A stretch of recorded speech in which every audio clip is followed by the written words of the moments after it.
اپنے نفس کی پہلی فکر ہے۔ اللہ فرماتا ہے کیا سوچتے ہو یہاں جو بولو گے دوسروں کو دو گے کسی کو پتہ نہیں چلے گا، آخرت میں پائی پائی کا حساب ہے، رتی رتی کا حساب ہے، لگئی کی اس کا بھی حساب، بجھئی کی اس کا بھی حساب، 2 میں لڑایا اس کا بھی حساب، 10 کو لڑایا اس کا بھی حساب۔ بخش اتنے آسانی سے بغیر حساب کتاب کے جائیں گے کیا؟ کھیل ہے۔ اللہ اپنے حق معاف کر دیں گے، 70 کی چادر میں لے کر پیچھے سے جنت میں پھینک دیں گے، لیکن جس نے امت کو لڑایا ہے، حدیث میں آتا ہے جو لوگ جانوروں کو لڑاتے ہیں جیسے مرغوں کی لڑائی کرانے والے، اور سے سنیں، مرغوں کی لڑائی کرانے والے،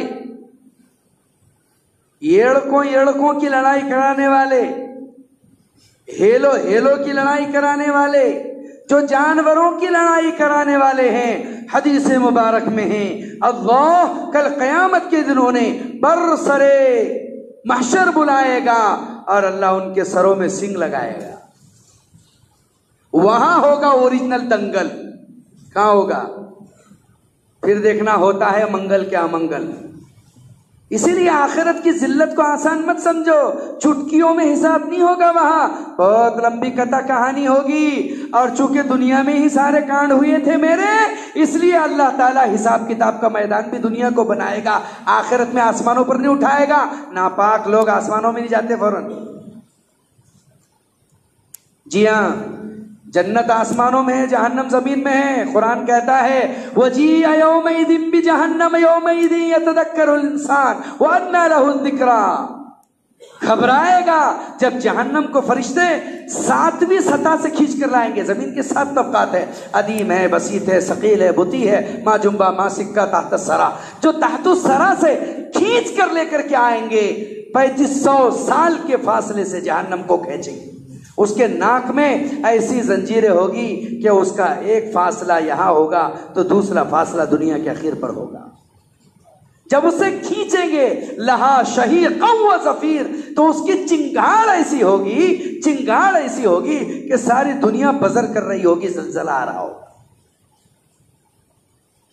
جہنم کو کھینچ کر لایا جائے، اتنا چھوٹا حساب کتاب نہیں ہے۔ بھول گئے ہیں ہم وعدوں کو اللہ کے، اور اس سے زیادہ بھول گئے ہیں وعیدوں کو۔ اسی لیے تو قبرستان کو اتنا خوبصورت بنا رہے کہ ڈر ہی نہ لگے کسی کو۔ وہیں موبائل چل رہے، وہیں باتیں چل رہے، وہیں سودے ہو رہے، وہیں ہنسی ہو رہی، وہیں مسیح۔ کیا دور آ گیا ہے کہ قبر کے مردے بھی رلا نہیں پا رہے، قبر کی وحشت بھی ڈرا نہیں پا رہے۔ اب ویسے بھی بیان میں میٹھا میٹھا بولتے، کڑو کڑو بولنے کی ضرورت نہیں، لوگ بھاگ جا رہے ڈر کے۔ اللہ اللہ اللہ، فاتقوا اللہ واتقوا، اتنا آسان حساب نہیں ہوگا۔ تو روز محشر اللہ تعالیٰ ان کے سروں میں سنگ نصب کرے گا اور اللہ حکم دے گا اب تم ساری کائنات کے سامنے لڑو جیسے میرے معصوم مخلوق کو لڑایا کرتے تھے۔ اب وہ لڑیں گے ساری دنیا کے سامنے۔ کون؟ جانوروں کے لڑانے والے۔ ساری دنیا تماشا دیکھ رہی ہوگی۔ بزرگوں سوچو ذرا، جو جانوروں کو لڑاتے ہیں اللہ سر محشر ان کا یہ حال کرے گا، جو انسانوں کو دانا ڈال کر کے لڑا دے تو ان کا کیا حشر ہوگا؟ بھائیو، سبق دوسروں کے لیے مت سمجھا کرو۔